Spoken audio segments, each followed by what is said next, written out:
नमस्कार दर्शक, आज हामी विशेष संवादमा छौँ, विशेष कुराकानीमा छौँ। तपाईहरु सबैलाई थाहा छ, हिजो सरकारले सार्वजनिक यातायात खुला गर्यो। सबै बसहरू ट्याक्सीहरू अब सडकमा गुड्न पाउने सरकारको यो निर्णयप्रति यातायात व्यवसायीहरूको किन आपत्ति? आजको कार्यक्रममा हामी यस बारेमा विशेष चर्चा गर्दैछौँ। तपाईहरु सबैलाई थाहा छ, यतिखेर देशमा बाढीको वितन्ड छ, मान्छेहरूको मृत्यु भइरहेको छ, धनजनको क्षति भइरहेको छ। तर पनि आज हामी यातायात व्यवसायीहरूले किन सरकारको निर्णय मानेनन्, के कारणले मानेनन् भन्ने बारेमा गहिरोमा गएर हामी समीक्षा गर्दैछौँ। हाम्रो बीचमा नेपाल यातायात व्यवसायी राष्ट्रिय महासङ्घका महासचिव सरोज सिटौला हुनुहुन्छ। सरोजी, तपाईलाई विशेष कार्यक्रम स्वागत गर्न चाहन्छु। आराम हुनुहुन्छ? धन्यवाद। राम्रो काम गर्नुभएको छ, तपाईँलाई म बधाई दिन चाहन्छु, सबैलाई शुभकामना दिन चाहन्छु। धन्यवाद। आज के निर्णय गर्नुभयो तपाईँले? ठ्याक्कै भन्नु त, सार्वजनिक यातायात चल्छ चल्दैन भोलिबाट? वास्तवमा नेपाल यातायात व्यवसाय राष्ट्रिय महासङ्घको हिजो मात्रै हामीले सार्वजनिक तपाईँहरूको सञ्चार क्षेत्रबाट जो सूचना पायौँ, हिजो साँझपख सूचना पायौँ सरकारबाट चाहिँ सार्वजनिक यात्रुवाहक सवारी साधन जिल्ला जिल्लामा चढ्ने भन्ने जो सुन्नमा आयो, हामीलाई सुन्यौँ। त्यो सुनिसकेपछि हामीले हिजै नै मेरो फेसबुक मार्फत र महासङ्घको चाहिँ सबै सामाजिक सञ्जाल मार्फत हामीले विशेष बैठक, आपतकालीन बैठक जस्तो, किन सरकारले त्यो निर्णय गरेको कुरा बाहिर आइरहँदा हामीले बैठक आज डाक्यौँ र 1 बजेदेखि नेपाल यातायात व्यवसाय राष्ट्रिय महासङ्घको चाहिँ आपतकालीन जस्तो बैठक बस्यो र त्यो बैठकमा अहिले म निरन्तर त्यही बैठकबाट म भर्खरै आउँदै। तर उठेर आउनु, तपाईँलाई म धेरै धन्यवाद दिन चाहन्छु। तपाईँ प्राइम टाइम टेलिभिजनको विशेष संवादमा आउनु भएको छ होइन सरोजी? अब तपाईँले भोलिबाट यातायात किन नचलाउनु त? ठ्याक्कै भन्नुहोस् है, जनतालाई आश्वस्त पारिदिनुहोस्। हाम्रो यो मुलुकको आवश्यकता, यो देशको आवश्यकता, हाम्रो साँच्चै नेपाली जनताको आज यस्तो गरी बुझ्दिन म आग्रह पनि गर्न चाहन्छु। यो तपाईँको विशेष संवादमा यो ल्याइपुर्याउने अवसर पनि गर्नुभयो। झनै गाडी नै मेरो एक्सिडेन्ट पनि भयो, एक्सिडेन्ट हुँदै तपाईँ आउनुभयो, आइपुगेको छु होइन।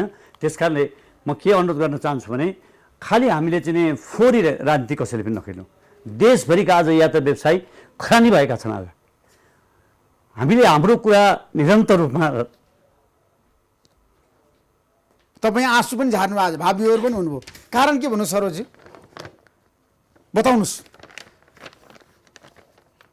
राज्यले तपाईँहरूको कुरा सुनेन सरोजी?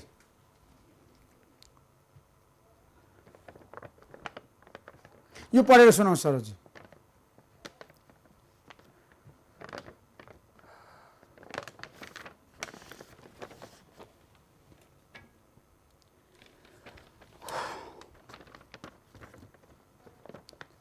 ठ्याक्कै भन्नु सरोजी, आजको निर्णय के हो आधिकारिक रूपमा बताउनुहोस् तपाईँ। ठिक छ, हामीले सरकारलाई निरन्तर रूपमा कुराकानी राखिरहेको थियौँ, छलफल भइरहेको थियो। चैत्र 11 गतेदेखि जो लकडाउन भयो, लकडाउन भएपछि इमान्दारीपूर्वक मेरा नेपालभरिका यातायात व्यवसायहरू घर गएर नजसरी बसे, निर्देशन सरकारको माने, हाम्रो निर्देशन माने र बस्यौँ। कि सरकार कोरोनासँग जुझ्दैछ, देश कोरोनासँग जुझ्दैछ, संयुक्त रूपमा सबै कोरोनासँग जुझ्नुपर्छ भनेर हामी लाग्यौँ। अनवरत रूपमा एक दिन पनि घर नबसी हामी लाग्यौँ। तर यो पछिल्लो अवस्थामा जुन ढङ्गबाट म अलिकति आज झन्नै एक्सिडेन्ट पनि परेको कारणले पनि मलाई बोल्न गाह्रो, अलि मलाई यो पनि भयो। तपाईँ एकदम राम्रो बोल्ने मान्छे, कडा बोल्ने मान्छे सरोज सिटौला। नै, कडाको कुरा होइन, रियालिटी कुरा बोलेर हिँड्ने। किन तपाईँ त जहिले पनि बसमा खरो रूपमा उत्रिने व्यक्ति हो नि त सरोज सिटौला। त्यो त्यसमा फिकरै भएन। तर बन्द भएको बेलामा तपाईँ सडकमा गएर बोल्ने कुरा, जनताको बारेमा बोल्ने कुरा मान्छे तपाईँ सरोजी। तपाईँ जीवनका पसिना जुत्ता फाटेका छन्। हामीले गलत के गरेका छौँ? यो देशमा यत्रो कुर्बानी गरेर चाहिँ हरेक सङ्कटमा चाहिँ, हरेक समस्यामा, हरेक सञ्चारकर्मी साथीहरूलाई चाहिँ परेको 24 घन्टा जतिखेर पर्छ त्यतिखेर एउटा सामान्य मिडियालाई पनि हामीले आफ्नो जानकारी पुर्याउन मेरो गला भाँसेको छ, औषधि खाइएको छ होइन। यो त्यस कारणले सरकारले चाहिँ हामीले निरन्तर रूपमा कुरा राख्दै आयौँ। आज यो देशको नेपालभरिका चाहिँ 3 करोड के भन्छ 4 लाख सवारी साधनको ठुलो जिम्मेवारी पटक पटक अविर लगाएका छन्। कति घात गर्ने, कति ती व्यवसायहरूको अन्याय, त्यो मजदुरहरू, स्वरोजगारहरूको कति हामीले चाहिँ तिनको अन्यायमा कति हामी दबावमा बस्ने, साह्रै ठुलो दबाव हामीलाई आएको थियो। हामी कोरोनासँग पनि जुझ्नु थियो, हाम्रो पेसा व्यवसाय लगानी प्रति पनि हामी जुझ्नु थियो। यसप्रति यसपटक हामीले के राख्यौँ? तपाईँ आम नेपाली सञ्चारकर्मीले पनि धेरै सहयोग होइन, सञ्चारकर्मीले तपाईलाई सहयोग गरेछ है। एकदमै नेपालको अहिलेको पछिल्लो अवस्थामा हाम्रा रियालिटी कुराहरू, हाम्रा गाडी सडकमा कुहिए, बजारमा कुहिए, सरकारले पनि कहाँबाट सकोस् होइन। सरकारलाई पनि हामीले सरकारको ढुकुटीबाट मात्रै पनि पार लाग्दैन। तर नेपालको यातायात क्षेत्र मैले उच्च स्तरीयमा पनि विभिन्न निजी क्षेत्रका मानिसहरू जाँदाखेरि म महासङ्घको तर्फमा म आफू महासचिव स्वयं गएको थिएँ। माननीय उप प्रधानमन्त्रीज्यू उच्च स्तरीयका संयोजकज्यूलाई मैले भनेको थिएँ सबै बजार खुलाउनु पर्यो भनेर। सबै निजी क्षेत्र तपाईले त यातायात पनि खुलाउनु पर्यो भन्नुभएको थियो हैन? सबै यातायात खुलाउनु पर्छ भनेर भन्नुभएको थियो। मसँग पनि मेरै कार्यक्रममा तपाईहरुको पसल व्यापार खुलेर हुँदैन जबसम्म सार्वजनिक यात्रुवाहक साधन खुल्दैन। यो देशको रक्त सञ्चार हो। मैले कृपया रक्त सञ्चार हो, यसलाई तपाईहरु सबैले माया गरिदिनुस्, निजी क्षेत्र सबैले माया गरिदिनुस्। तपाईको न्युरोडमा पसल खोलेर, उद्योग व्यापार पसलहरू खुलेर, उद्योग धन्दाहरू खुलेर हाम्रा जनताहरूलाई चाहिँ यात्रुवाहक सवारी साधनले बोकेर त्यहाँ पुर्याएन भने, आवत जावत भएन भने, झापाको मान्छे चाहिँ दमक पुगेन, बुटोलको मान्छे पाल्पा पुगेन होइन, काठमाडौँको मान्छे बनेपा पुगेन, कुनै काम हुन सक्दैन। त्यस कारणले तपाईँले उद्योग त खुलाउने भन्नुभयो, तर तपाईँहरू सङ्कटमा पर्नुहुन्छ हेर्नुहोस् भनेर त्यो सुझाव उच्च स्तरमा दिएको थिएँ। त्यस कारणले यसलाई उकास्नको लागि हाम्रो सवारी साधन कुहिए। हाम्रो त मिसिनो बाबा, यो अरू उद्योग र यातायातमा फरक कसले किन बुझिँदैन? म सरकारसँग सिंहदरबारसँग एकदम दशमलका साथ म बिन्ती गर्छु कि पशुपतिनाथसँग म बिन्ती गर्छु कि भावुक मान्छे तपाईँले आँखामा आँसु झारेर आज सिंहदरबारलाई नमस्कार गर्नु भएको छ है। तपाईँको कुरा सिंहदरबारले सुन्छ, सुनेको छ यातायात व्यवसायीको मागलाई सम्बोधन गरेको छ। अब म त आत्मसमर्पण, मैले एकदम यो कुनै भावना बगेर होइन। आज के हामीले के राखेका थियौँ, अर्थसँग र राष्ट्र ब्याङ्कसँग रहेको 109 दिन चाहिँ सवारी साधन कुहिएर बसे हाम्रा, तिनको कमसेकम किस्ता सारिदिनुहोस् प्रभु भनेर भन्यो। किस्ता सार्ने वातावरण गरिदिनुहोस्, त्यो सेड्युल सारिदिनुहोस् भन्यो हामीले। अर्को हामीले के भन्यौँ, पुनर्कर्जा। गाडी यत्रो चाहिँ बजेट आउँदाखेरि आज यात्रुवाहक सवारी साधन देशमा खरानी भएर बिलेका छन्। म विश्वकर्माको दिन जन्मिएको मान्छे के ऋषिजी, विश्वकर्मा असोज 1 गते विश्वकर्मा पूजाको दिन जन्मिएको मान्छे म कहिल्यै घात गरेर यो देशका व्यवसायीको र यात्रु जनताको राम्रो होस् भनेर अब रात्र ढङ्गबाट जसरी तपाईँ पत्रकारहरू राम्रो बनाऊ, देश राम्रो बनाऊ, मुलुक समृद्ध गराउँ भनेर जसरी लाग्नु भएको छ, यो देशको यातायात पनि मेरो जीवनमा 30औं वर्ष लागे बनाऊ भनेर लाग्यो। तर सरकारले किन सल्लाह नगर्ने, किन छलफल नगर्ने, निरन्तर रूपमा सफल गरिरहने र के भन्छ भने ब्याङ्कको किस्ता सारियोस्, दोस्रो नम्बर पुनर्कर्जा दियोस्। कमसेकम स्वरोजगार व्यवसाय छन्, त्यो गाडी खर्च गर्न सक्दैनन् कि, उनीहरू बिचरा छैन पैसा देशभरि, त्यो खर्च ऋणै दिनुहोस्। पुनर्कर्जाको लागि जो बजेटमा आयो त्यो कुरा राखौँ। तेस्रो नम्बर कुरा, जो गाडी लकडाउन 109 दिन बस्दा सारा कागजपत्र हाम्रा फेल भएका छन्, त्यो कागजपत्र फेल भएका कागजपत्रलाई रिन्यू गर्नलाई त्यो 109 दिनको कर नलिँदा के हुन्छ? सरकारले त्यो रिन्यू आज गाडी निकाल्नु भन्यो, हाम्रो गाडीहरू कागजपत्र सबै फेल छन्, फेल भएपछि ट्राफिकले तुरन्त कारबाही गर्ने भएन। यस्तो व्यवहारिक कुरा हामीले कति भयो लेखेर दिएको, कति भयो हामीले बुझाएको। त्यस कारणले त्यो विषय एउटा रह्यो। अर्को विषय के भन्छ भने, जो आज चालक मजदुरहरूलाई मारेर उनीहरूको बदनाम गरेर त गर्नु भएन नि सर। यो देशमा स्वास्थ्य कर्मीहरूलाई, सुरक्षा कर्मीलाई जसरी फ्रन्टलाइनमा काम गर्छन् भनेर जुन सम्मान दिएको छ, ती चालक ड्राइभरलाई त्यसरी हेप्ने जो जनताको अत्यन्त तल्लो वर्गको, म सलोट गरेर जहिले सुके भनेको अनुदान तपाईलाई के चाहिन्छ? मैले भने के अनुदान हामीलाई तपाईले जनतालाई छ नि सार्वजनिक यात्रा चढ्नु परेको छ अहिले बिल्कुल मात्रामा सुन्नु चल्नु दुई मात्रैको कुरा ठेला उठाएर 10 किलोमिटर 12 किलोमिटर हिँडेका छन्। तर हामीले त्यो फ्रन्टमा आएर काम गर्ने त्यो चालक मजदुरहरूलाई स्वास्थ्य बिमा गरिदिनुहोस् भने त्यो ठुलो कुरा गर्यो। आज स्वास्थ्य कर्मी एजे होल्ला गरेको छ नि त सरकारले, सम्मान आत्मबल बढ्नु दिनु पर्ने, चालकहरूको चाहिँ स्वास्थ्य बिमा गरिदिने भन्ने कुरो अनजायज कुरा गर्यो। रोगबाट तिनको परिवारले गाडी आज देशभरिबाट सरकार तयार छैन। देशभरिबाट आज जुन कुरा चाहिँ गाडी खुल्ने जुन मिडियामा आइसकेको छ, यति प्रेसर आयो हामीलाई, हामी मऱ्यौँ भने, हामीलाई कोरोना लाग्यो भने तपाईँले के अरे औषधि गर्ने, उपचार गर्ने भन्ने कुरा आयो। त्यो सत्य रियालिटी कुरा हो कि होइन? र अर्को कुरा हामीले के बोल्यौँ भनेदेखि, र के भन्छ भने जो लकडाउन फुकुरो गर्न यति राम्रो हामीले लिखित हाम्रो विभाग मार्फत माननीय मन्त्रीज्यू मार्फत हाम्रो वसन्त नेमाङज्यू एउटा चाहिँ कर्मठ भएर खट्ने मन्त्रीज्यू, हामीलाई अत्यन्त आशा पनि भएको मन्त्री हुनुहुन्थ्यो। सडकको लागि हामीले पनि त्यत्तिकै मेहनत गरेका छौँ।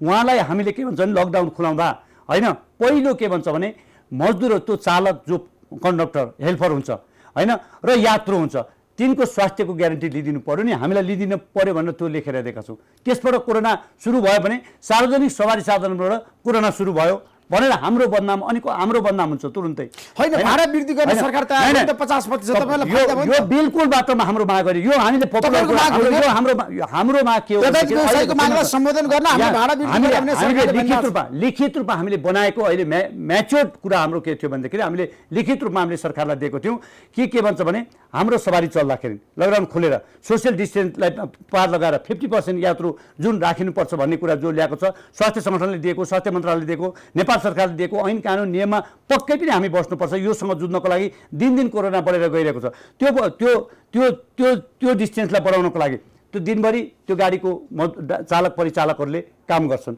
उनले आफ्नो भत्ता एकजना पेसेन्जर नभए पनि भत्ता सडकको मागिहाल्छन् त्यसमा फ्युल डिजल पेट्रोल जे हाल्नुपर्छ सवारीमा त्यो हाल्नु पर्यो त्यसमा चाहिँ दैनिक रूपमा चाहिँ त्यो हुने के भन्छ भने ग्रिज गर्नु पर्यो त्यसमा चाहिँ के भन्छ भने कारखानामा लगेर वर्कसपमा गाडी बनाउनु पर्यो ब्याङ्कको चाहिँ गाडी चलाइसकेपछि ब्याङ्कको गाडीको स्तर अनुसार चाहे टेम्पो होस् चाहे चाहिँ ट्याक्सी होस् चाहे चाहिँ माइक होस् मिनी बस होस् जे होस् त्यो सवारी साधनको चाहिँ कमसेकम के भन्छ भने त्यसले ब्याङ्कको किस्ता पनि छुट्याउनु पर्यो दैनिक रूपमा त्यो गाडी गुड्दा रिसर दैनिक रूपमा त्यो गाडी गुड्दाखेरि त्यसलाई खर्च कति हो त्यही पत्तै देऊ कसैले घरमा व्यवसायले पैसा लानु पर्दैन त्यति त्यो वातावरण के हो त सरकारले अनुदान गर्ने अहिले तत्काल भोलि कति कर बढाउने कति लाउनु पर्यो अलिकति माथि उठ्न आज तपाईँलाई म ठोकेर के कुरा गर्न चाहन्छु भनेदेखि नेपालको यात्रुवाहक सवारी साधन चलाउने बित्तिकै सबै बजार व्यवसाय चल्न थालिहाल्छ मान्छे हिँड्नु पर्दैन त्यही कुरो म त्यही चलाउने पक्षधर हुँ के म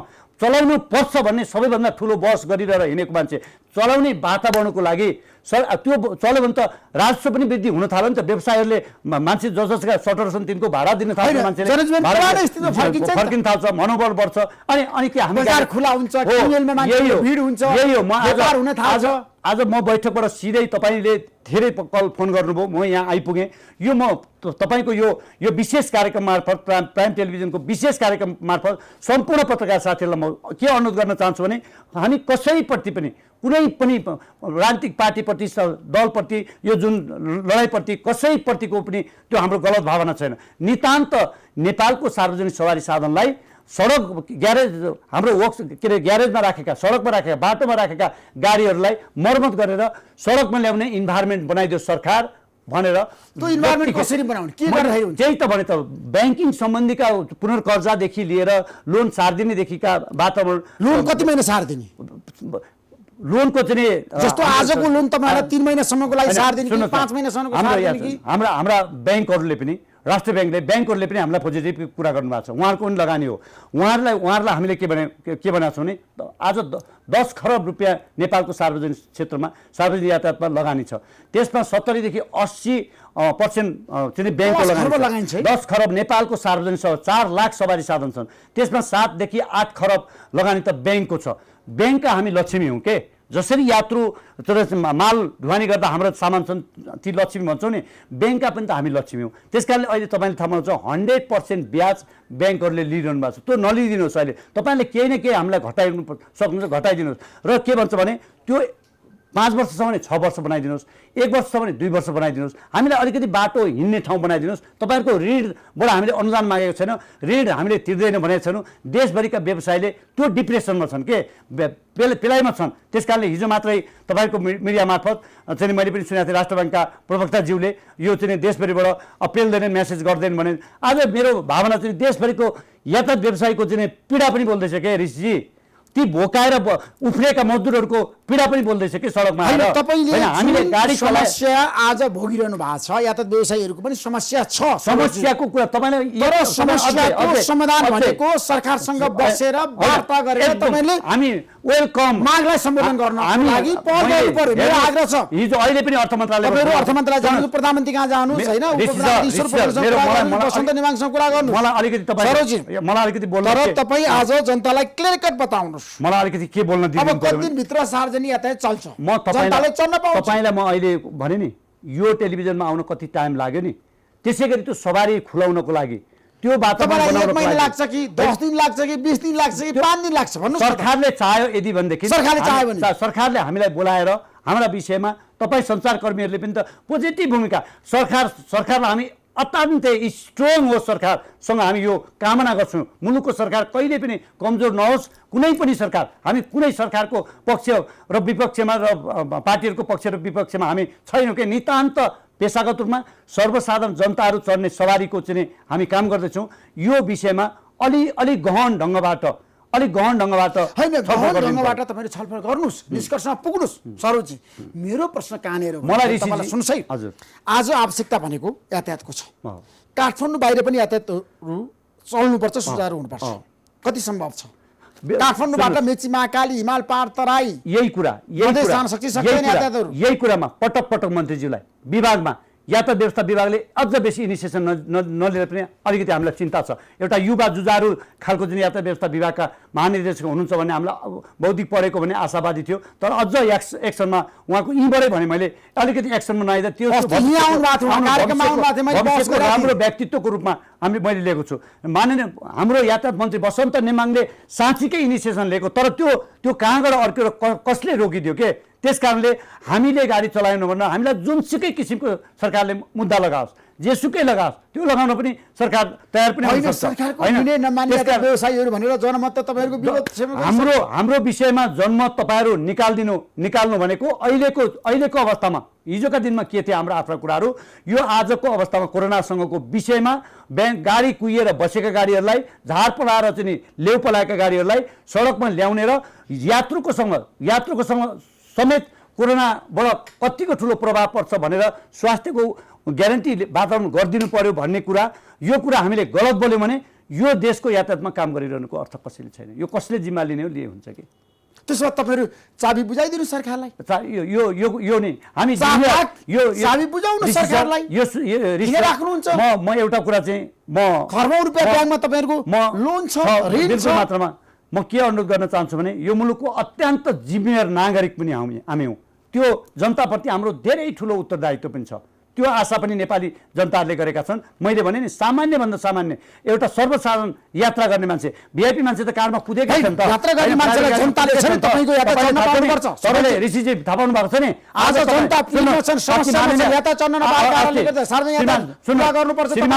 सुन्नुहोस् एक मिनट, श्रीमान गृहमन्त्रीज्यूलाई नेपालका प्राइभेट गाडीहरूले आज कालो प्लेटको गाडी बस्ने र चाहिँ रातो प्लेटको गाडीले चाहिँ लाख रुपियाँ लिएर मेची महाकाली चाहिँ ठुलो अन्याय गर्यो। रातो प्लेटको गाडीमा चाहिँ कोरोना नहुने, आज त्यो सामान्य ट्याक्सीमा किन शर्त राख्नु त? के को शर्त राखेको छ? तपाईँले भन्नुभयो नि त। के भन्यो? धेरै कुराहरू तपाईँले उठान गर्नुभएको छ, मागहरू अगाडि सार्नु भएको छ। ग्यारेजमा कुहिएको गाडीलाई सडकमा ल्याउनलाई चाहिँ पुनः कर्जा दिनु भनेको त्यो हाम्रो माग हो, आजको माग हो। वैशाख 21 गते त्यत्रो कर्जा दिन सक्छ तपाईँलाई? सरकारले कर्जा दिने हो। सरकारले कर्जा दिनको त स्पष्ट के भन्छ बजेटमा आएको कुरा छ नि त, बजेटमा आएको कुरा हो। त्यो मौद्रिक नीतिको विषयमा बस्नु पर्थ्यो। र आज यो गाडी चलाउने विषयमा जो हिजो कुरा राख्यो, हामीले हिजो गाडीको जो निर्णय गर्यो सरकारले, जो वक्तव्य आयो, यो हामीले गाडी चल्दैन कुन्दिन भनेका छौँ। हामीले गाडी चलाउने वातावरण बनाइदियो भनेर पटक हाम्रो त कुरो यही हो नि त। त्यस कारणले यो कुरालाई प्लिज नजरअन्दाज नगरिदिउँ न। तपाईँ हामी सबैले सोचिदिउँ न, त्यो गाडीको पीडा, त्यो मजदुरको पीडा सबैले बुझिदिउँ न। त्यस कारणले फ्याक्सन गराएर तपाईँ नि हो क्या यही कार्यक्रममा आएर म सवारी साधन चलाउन तयार छु भनेर तपाईँले भन्नुभएको? अनि मैले अहिले चलाउँदिनँ भने त्यसरी ऋषि धमलाजी हामी गुडाउन तयार छौँ भनेर तपाईँले भन्नुभएको? ऋषिजी मैले अहिले के चलाउँदिनँ भनिरहेको छु। मैले आज महासङ्घले गाडी चलाउँदिनँ भन्न हामीले निर्णय त्यही आयो, तत्काल चलाउन सकिँदैन। गाडी ल्याउने वातावरण चाहिँ कसरी गर्ने त? र चाहिँ त्यो के भन्छ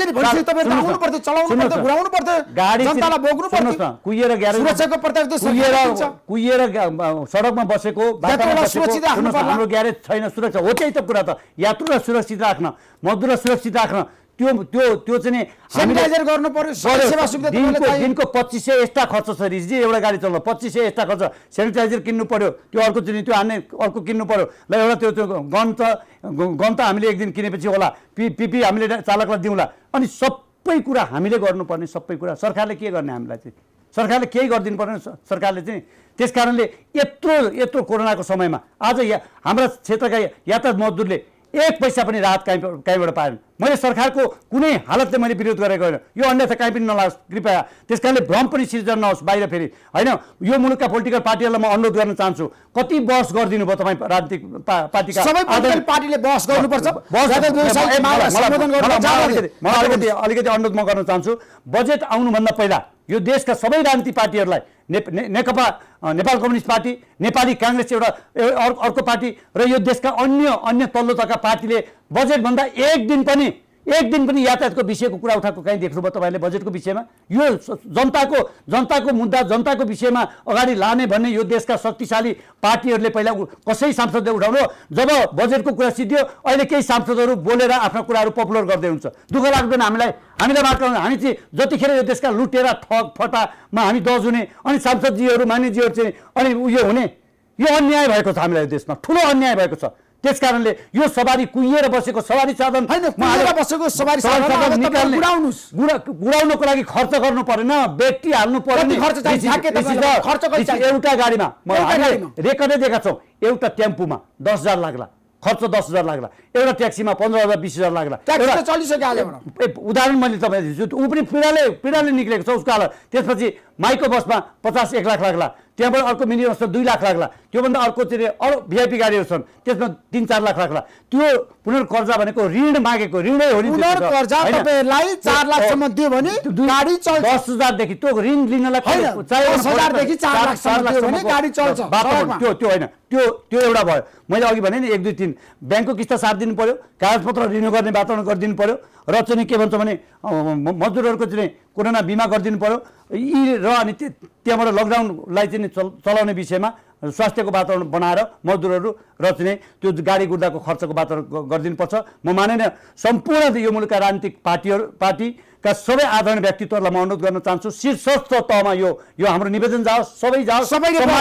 सम्मान्य प्रधानमन्त्रीलाई म अनुरोध गर्न चाहन्छु, सम्मान्य प्रधानमन्त्री यो देशमा हामीले साँच्चीकै राम्रो मेहनत गरेका छौँ। आज एम्बुलेन्सको काम मेची महाकालीका बोर्डरबाट हाम्रा भारतीय मुलुक छिमेकी मुलुकमा अलपत्र परेर बसेका 10,000 लाख नेपालीलाई हामीले अहिले पनि ल्याएका छौँ, एम्बुलेन्सको काम गरेका छौँ। विदेशबाट उद्धार गरेर ल्याएका नेपालीहरूलाई हाम्रा व्यवसायहरूले देशभरि लगेका छन्। आज ऋषि अर्को कुरा भनिदिउँ, आज हाम्रो व्यवसाय पवनदूत प्रालीको चाहिँ पुष्कर भट्ट कोरोनाबाट मृत्यु भयो। हाम्रो आँखा अगाडि मृत्युमा जति मृत्यु भयो एकजना हाम्रो मान्छे छन्, त्यहाँ उनको परिवार अहिले पोजिटिभ भएर बसेको छ। हाम्रा 15-20 जना मजदुरहरू आज चाहिँ कोरोना।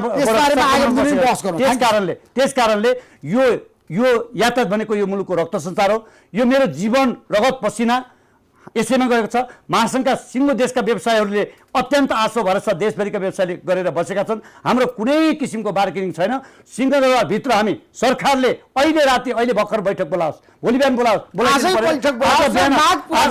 आज बिहान मात्रै मैले माननीय मन्त्री वसन्त नेमाङज्यूकोलाई फोन गरेपछि उहाँको पिए गणेश योगाङज्यूले फोन रिसिभ गर्नुभयो। तुरन्त बैठकको वातावरण बनाइदिनुहोस्, हामीलाई गाडी सहज चलाउने वातावरणको लागि बैठक बोलाइदिनुहोस् भन्ने मान्छे म। समय दिनु तपाईँलाई म धेरै धन्यवाद दिन्छु। नमस्कार।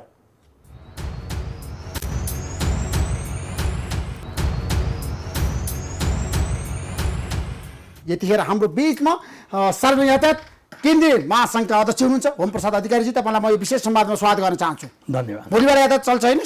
सबै साधनहरू सबै साधन चल्ने त विषय नै हाम्रो कुरै भएको छैन।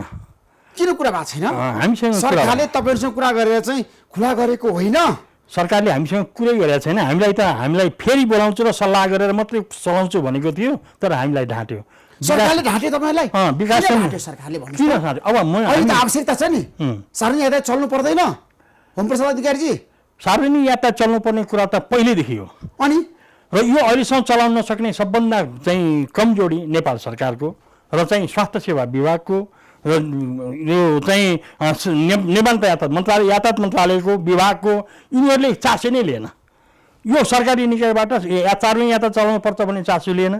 र हिजो मात्रै अर्थ मन्त्रालयबाट एउटा विज्ञप्ति जारी भयो, अब तपाईँहरू गाडी चलाउनुहोस् कसरी चलाउने, कसरी चलाउने, के कारणले चलाउने र यात्रुको सुरक्षा कसले गर्ने, चालक परिचालकको सुरक्षा कसले गर्ने, त्यसको पुँजीको व्यवस्था कसरी गर्ने, कुनै प्रकारको चासो छैन। हामीले सम्माननीय प्रधानमन्त्री, हामीले अर्थमन्त्री, यातायात मन्त्रीजीलाई हामीले स्पष्ट भनेका थियौँ, सार्वजनिक यातायात सञ्चालन गर्नको लागि चाहिने कुराहरू यो हो, सरकारले गर्नुपर्ने कुरा यो हो र व्यवसायीले गर्ने र मजदुरहरूले गर्ने कुरा यो हो, त्यसको पुँजी यहाँबाट आउँछ। यी सबै कुरा मिलायो भने हामी अत्यन्त व्यवस्थित रूपमा यातायात सञ्चालन गर्न सक्छौँ भनेर। होइन, तपाईँले व्यवस्थित रूपमा यातायात सञ्चालन गर्नैपर्छ। सरकारले तपाईँलाई त सेवा सुविधा पनि दिएको छ नि त। सेवा सुविधा भनेको हामीले त राष्ट्रको एउटा ठुलो आवश्यकता पुरा गरेर भाडा वृद्धि गरिदिएको छ नि त। भाडा हाम्रो मागै होइन, भाडा हामीले दिनुपर्छ भनेकै होइन। अहिले जनता यस्तो विकराल परिस्थितिमा, यति पीडित भएको अवस्थामा पनि चाहिँ हामीले भाडा बढाइदेऊ भनेर हामीले माग गरेको हो। यातायात त चलाउनु पर्छ है, यो तपाईँको दायित्व र जिम्मेवारी है। जनताको माग हो यो, जनताको मागमा तपाईँले कुठाराघात गर्न मिल्दैन। यातायातमा निजी क्षेत्रको 79% यातायात सेवा निजी क्षेत्रले सञ्चालन गरेका छ। पहिला सङ्घ संस्थाले चलाउँथ्यो, अहिले कम्पनी ऐनले चलाउँछ। कम्पनी ऐनअनुसार चल्नुपर्ने स्वतन्त्रता सरकारले दिनु पर्यो। सरकारमा मानसिकता परिवर्तन हुनु पर्यो। सङ्घ संस्था ऐनको मानसिकता ल्याएर, हिजोको पौराणिक पुरानो मानसिकता ल्याएर अब यो यातायात सेवा सञ्चालन हुन सक्दैन। हामीले पहिला नेपाल सरकारले सञ्चालन गरेको यातायात संस्थान, साझा यातायात, ट्रली बस, रोपवे सेवा लगायतका गोदामता पारवान कम्पनी, यी सबै खारेज भए। किन खारेज भए? समीक्षा गर्न पर्यो। र अनि अब रह्यो एउटा मात्रै चिज छ, त्यो निजी क्षेत्रले सञ्चालनको सार्वजनिक स्थल यातायात। यसलाई व्यवस्थित गर्नको लागि प्राधिकरण गठन गर्ने भन्यो, प्राधिकरण पनि व्यवस्थित हुन सकेन।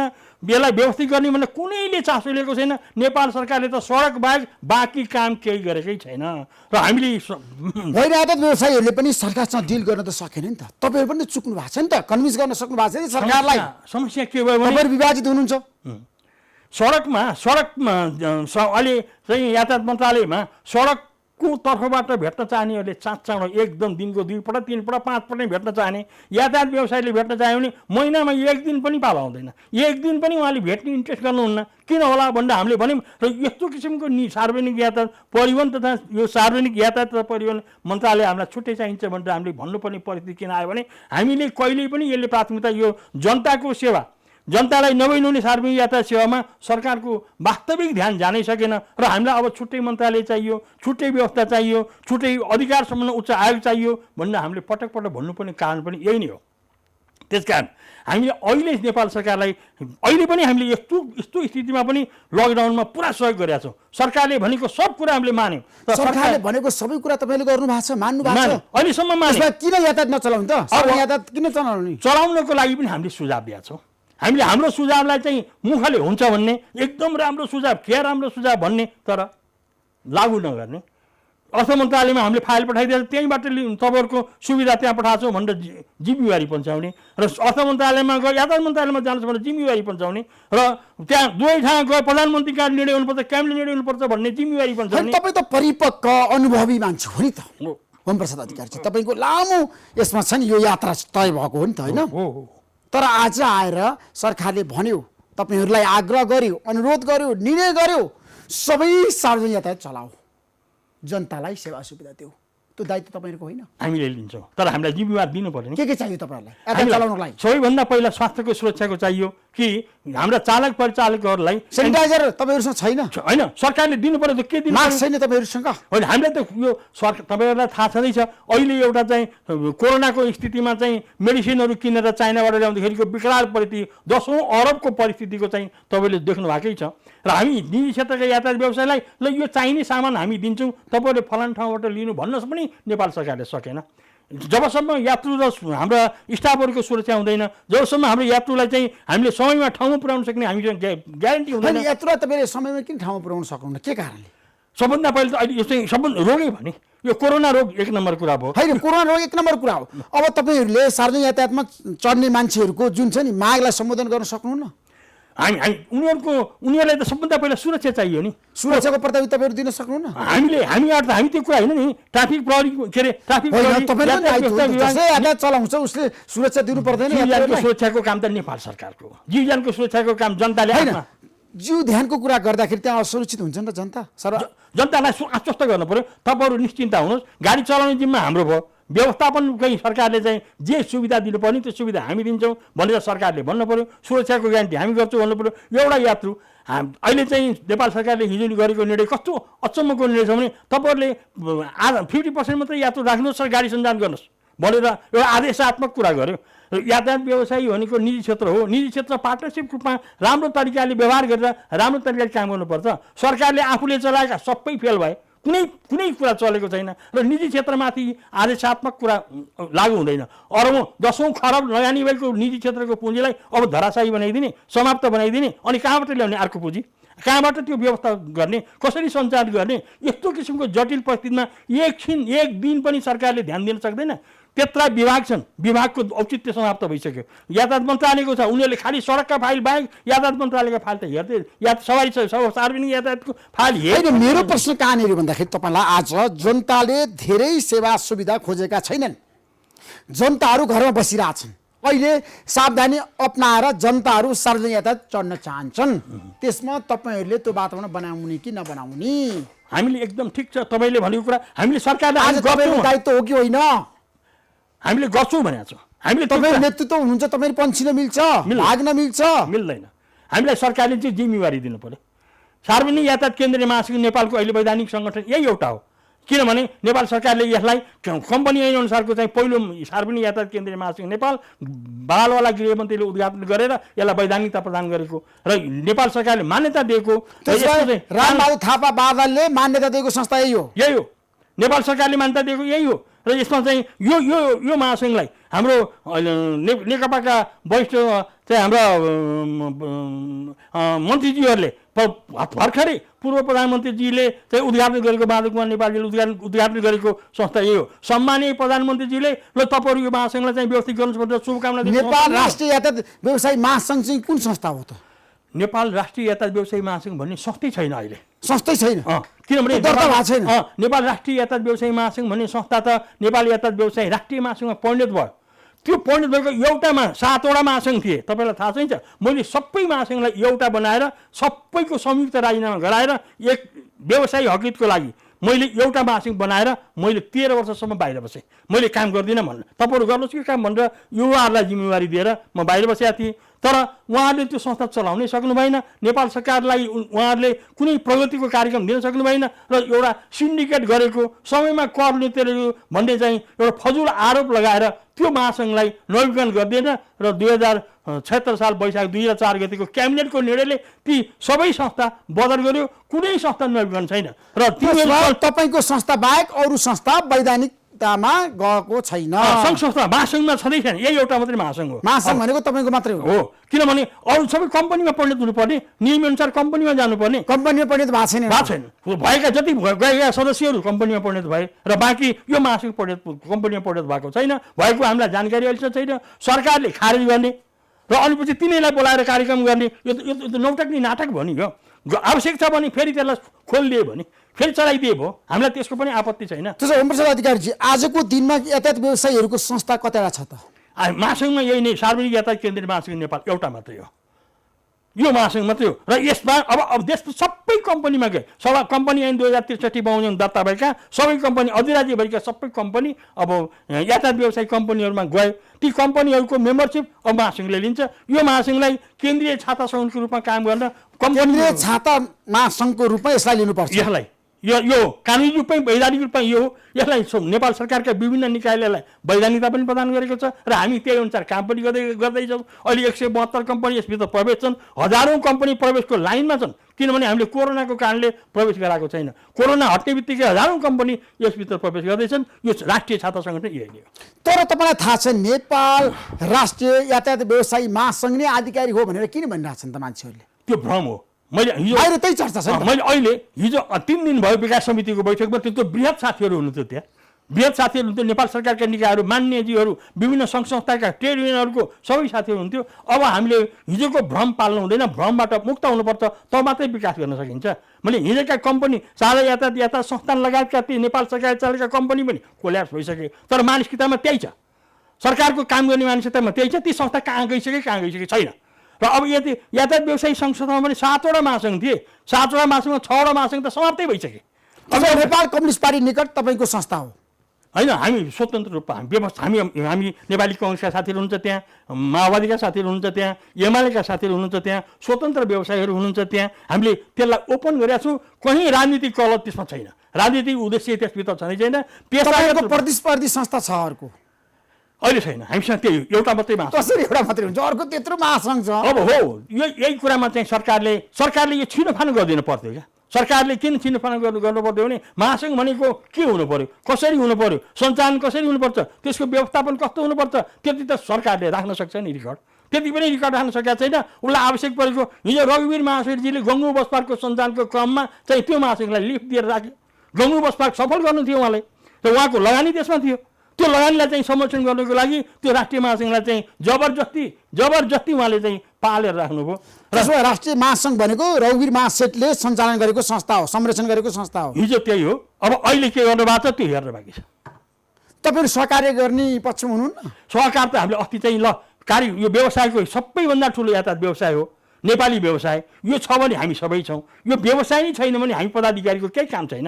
त्यस कारण आउनुहोस् हामी सँगै बसेर सल्लाह गरौँ। तपाईँले प्रस्ताव पठाउनु भयो सँगै बसेर सल्लाह गरौँ भने? हामी त्यही होमप्रसाद अधिकारीजी विज्ञप्ति पनि, चिठी पनि दियौँ, विज्ञप्ति पनि गऱ्यौँ, बोलायौँ पनि, जारी गर्नुभयो, चिठी पनि दिनुभयो, सबैलाई दियौँ। आउनुहोस् सँगै बसेर। ट्रेड युनियन पनि 2-3टा ट्रेड युनियन छन्, आउँ बस्नु। अरू महासङ्घ किन आएनन् उनीहरू, के कारणले?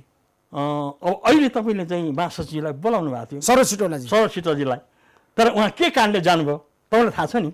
त्यही कारण, त्यहीभित्र त्यो पनि त्यही घुसिया छ।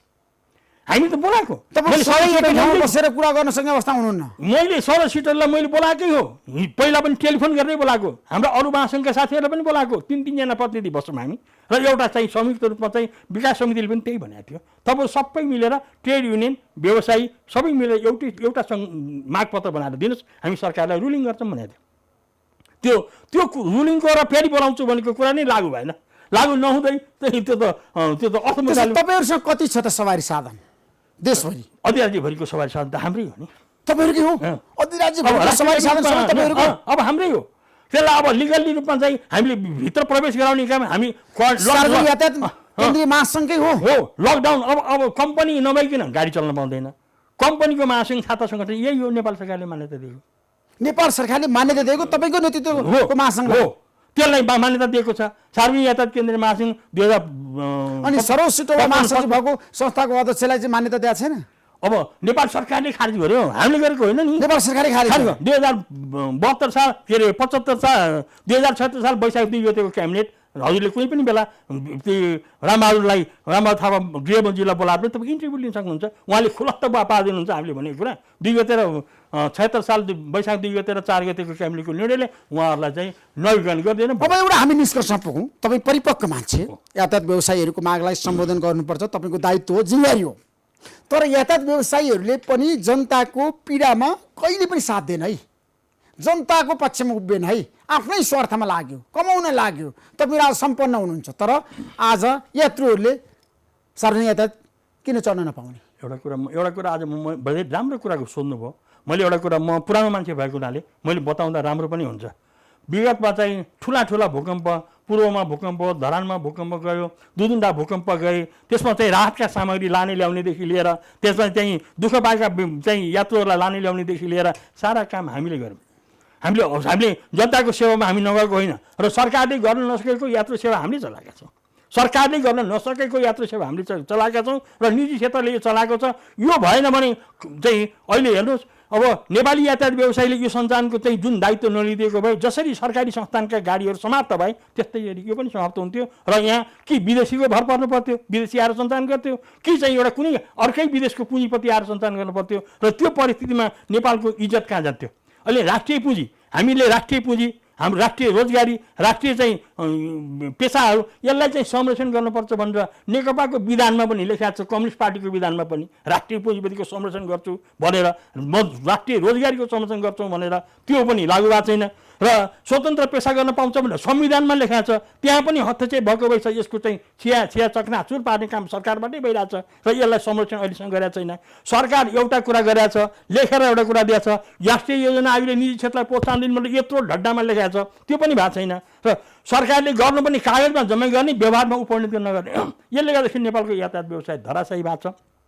अहिले यो लकडाउनले गर्दाखेरि त करिब अब अहिले 109 दिन चामचुर करिब भइसक्यो है। अब यो स्थितिमा त नेपालको यातायात व्यवसाय त एक प्रकारको सबै घाँस उम्रेर बसेको छ टायरमा, जम्मै चाहिँ त्यो चाहिँ बस्दा बस्दा घाँस उम्रिएको छ, ब्याट्री समाप्त भइसक्यो, इन्जिन त्यसको लुब्रिकेन्ट्सहरू समाप्त भइसके, त्यसलाई सञ्चालन गर्नको लागि बडीहरू पनि सिसाहरू पनि धमाधम चरचर फुट्न थालिसके। त्यसलाई हामीले नियमित रूपमा सञ्चालन गर्नको लागि एउटा कुरा मात्रै भन्यौँ, हामीलाई 2 देखि 2 लाख चान्चुनको प्रति गाडी चाहिँ देऊ, राहत स्वरूप कर्जा देऊ। 2 लाख रुपियाँ नदेशमा गाडी चलाउन सकिँदैन, सकेसम्म हामीलाई अनुदान दिनु नभए हामीलाई चाहिँ सहुलियतपूर्ण कर्जा देऊ। त्यसलाई कति पैसा कति चाहिने सहुलियतपूर्ण कर्जा? 2 लाखको एक गाडीको 2 लाखको दरले, 1 गाडीको 2 लाखको दरले त्यसलाई सञ्चालन छ। अनि मजदुर अहिलेसम्म कति मजदुरले चाहिँ त्यसको सुविधा पाए, कतिले पाएकै छैनन्, भोकभोकै मरेका छन्। तिनलाई पनि हामीले राहत दिनु पऱ्यो, तिनलाई पनि सहुलियत दिनु पऱ्यो। र यो सबै व्यवस्था हामी 15 दिनभित्र अत्यन्त व्यवस्थित गर्छौँ। सरकारले एउटा सूचना जारी गरोस्, हामी समेत भएको 17 जनाको, प्रेसको प्रतिनिधि पनि होस्, उपभोक्ताको प्रतिनिधि होस्, मजदुरको प्रतिनिधि पनि होस्, हामी पनि हौँ, सरकार पनि बसेर यो सेवा भावना हो, सेवा व्यवसाय हामीले चलाउनु पर्छ। 17 जनाको एउटा हाई लेभलको कमिटी बनाऊँ र त्यो कमिटी बसेर यो सबै व्यवस्थापन गर्छ भनेर लिखित सुझाव हामीले दियौँ। सरकारले गर्नुपर्ने कामको पनि दियौँ, हामीले गर्ने कुरा पनि दियौँ, सरकारले चाहिँ यो कुरा राम्रो चल्छ भन्ने पनि दियौँ, पुँजीको पनि कहाँ आउँछ पैसा भन्ने पनि हामीले दियौँ। तर त्यो सरकारले कति राम्रो सुझाव तपाईँले दिनुभयो भनेर भन्ने, तर लागू गर्दाखेरि चाहिँ कुनै पनि नगर्ने, यो चाहिँ त अन्याय भयो। नेपाली निजी क्षेत्रमाथि ठोर तपाईँहरूलाई सहुलियत चाहियो र अनुदान पनि चाहियो सकेसम्म। जम्मा 3टा कुरा भनेको छ हामीले। लकडाउनको अवधिको चाहिँ हामीले कर भन्सार छुटहरू जति छ ती चाहिँ कर र राजस्वहरू छुट गरिदिनुहोस् र त्यसलाई नवीकरण गरिदिनुहोस्, छुट गर्न पर्यो, एउटा छुट गरिदिनुहोस्। दोस्रो कुरा चाहिँ के भने चाहिँ त्यसको ब्याज छ, यो अब लकडाउनभरिको ब्याजलाई त्यसलाई मिना गरिदिनुहोस्, किनभने यो चाहिँ राष्ट्रिय पुँजी राष्ट्रिय रोजगारीको कुरा हो। र चाहिँ तेस्रो कुरा चाहिँ के भने यसलाई पहिचानको लागि कमसेकम 1 गाडी बराबरको 2 लाखको दरले तपाईँहरूले सहुलियतपूर्ण कर्जा दिनुहोस्, हामीलाई सहुलियतपूर्ण 2%, 3%, 4%, बढीमा 5%सम्मको तरिकाले हामीलाई दिनुहोस्, हामी त्यसलाई व्यवस्थित गर्छौँ। हामी त्यसलाई व्यवस्थित सबै कुरा सरकारलाई सहयोग। अहिलेसम्म 98% व्यवसायी यातायात व्यवसायीले सरकारलाई सहयोग गरेको त हो नि, यात्रु चलाएको छ, ढुवानी गरेको छ। ल हेर्नुहोस् न, यातायात व्यवसाय कति ठुलो काम गरेको छ। अन्धहरू यसले बोकेको छ, अपाङ्गहरू यसैले बोकेको छ, जोगी फकिरहरू पनि यसैले बोकेको छ। चाहिँ त्यसपछि चाहिँ माननीय कहाँ 2 सिट पनि हामीले कानुनमै व्यवस्था गरेर राखेका छौँ। मान्यहरू अहिले चाहिँ ठुला चिल्ला गाडीमा चढ्ने बानी भएको हुनाले त्यहाँ आउनु भएको छैन र त्यो छुट्टै छ। र चाहिँ ज्येष्ठ नागरिकको चाहिँ त्यही सुविधा छ, विद्यार्थीको त्यति नै सुविधा छ। यी सबै सुविधा हामीले सबैलाई सेवा सुविधा दिने भनेको सार्वजनिक यातायात नै हो। सार्वजनिक जनताको मनमा बस्न सक्नुहोस्, हो, जनताको समस्या र पीडामा साथ दिनुहोस्। हजुर, र सार्वजनिक यातायात भोलिबाट सुचारू गर्नुहोस्, मेरो आग्रह छ। जाँदै सञ्चालन गर्नुको लागि चाहिँ सरकारले जबसम्म हाम्रा यात्रु मजदुर र चाहिँ व्यवस्थापनको चाहिँ जबसम्म सुरक्षा गर्दैन तबसम्म हामीलाई धेरै अप्ठ्यारो छ। यो कुरा हामीले अहिले भन्न सक्ने परिस्थिति होइन र नेपाल सरकारले यो कुरा गर्नको लागि, नेपाल सरकारले यसको व्यवस्थापनको लागि यसले चाहिँ कोअर्डिनेसन गर्नुपर्छ, समन्वय गर्नुपर्छ। ट्राफिक प्रहरीले चाहिँ खालि जरिमाना मात्रै गर्ने होइन, व्यवस्थापन गर्नु पर्यो। यातायात व्यवस्था विभागले जरिमाना गर्ने होइन, त्यो त कर अफिस हो नि, करले उठाउँछ त्यो पैसा, उसले त यातायात व्यवस्थापन विभागले गर्नु पर्यो। र यातायात व्यवस्था विभाग, ट्राफिक प्रहरी कार्यालय, यातायात व्यवसायी, ट्रेड युनियनहरू, मजदुरहरू, उपभोक्ताहरू सबै बसेर एउटा संयुक्त कार्यक्रम बनाऊँ र त्यसलाई व्यवस्थित रूपमा देशको हितमा काम गरौँ न। हामी त्यसमा राजी छौँ, अहिलेसम्म गरेर आयौँ, भोलि पनि गर्छौँ, गर्ने तयारीमा छौँ। Thank you so much. नमस्कार। समय दिनुभयो त मलाई म धेरै धन्यवाद दिन चाहन्छु। Thank you so much.